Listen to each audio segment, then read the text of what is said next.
Hello everyone and welcome to another edition of Frontend News, the only show on YouTube that brings you information on the latest events in the front-end development industry.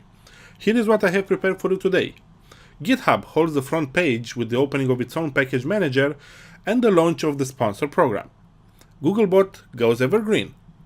WebKit now includes support for dark mode, and Mozilla released version 67 of the Firefox browser. Before we go into details, I'd like to encourage you to subscribe to this channel for more content like this, as well as more tips, tricks, and guides on how to build a successful career in front-end development. All this being said, let's get started. GitHub made waves earlier this month when they announced the launch of the limited beta program for the GitHub Package Registry, their new package management service. This will allow developers to publish public and private packages from the same interface they use to manage their own application code.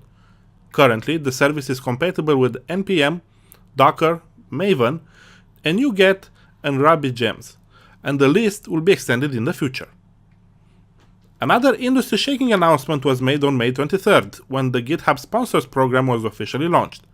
This opens the way for people to offer direct financial support for open source contributors. To make things even more exciting, GitHub will match the contributions up to $5,000 for every sponsored developer during their first year in the program. Payment processing costs are also covered until the same time next year, and no fees will ever be charged from the developers themselves. An announcement made on the Google Webmasters blog reveals that GoogleBot is now evergreen. This means that, from now on, the web crawler will always be powered by the latest version of Chromium, currently at version 74.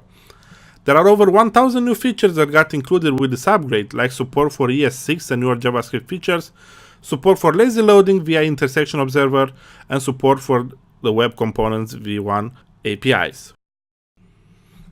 Dark mode is everywhere, being supported by both Windows 10 and macOS Mojave.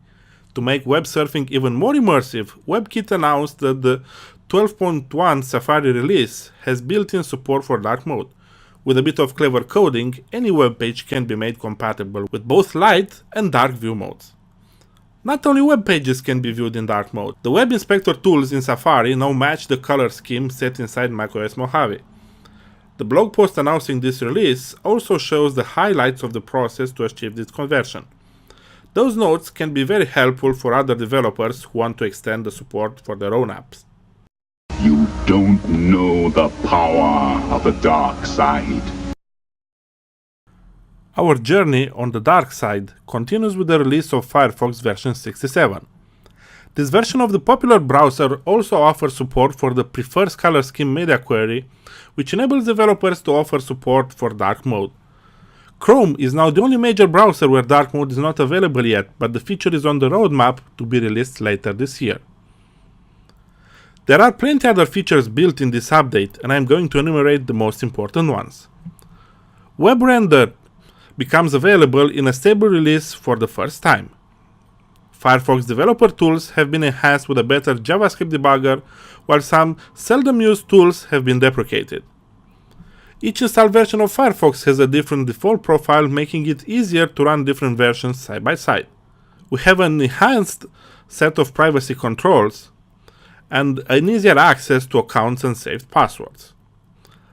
Last but not least, support for the AV1 next generation video codec is available on all major desktop platforms.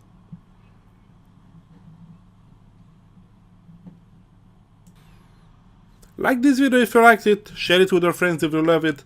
If you want to see more content like this, as well as practical tips, tricks, and advice on how to build a successful career in front-end development, don't forget to subscribe using the big red button down below. Thank you for watching, and I'll see you in the next video.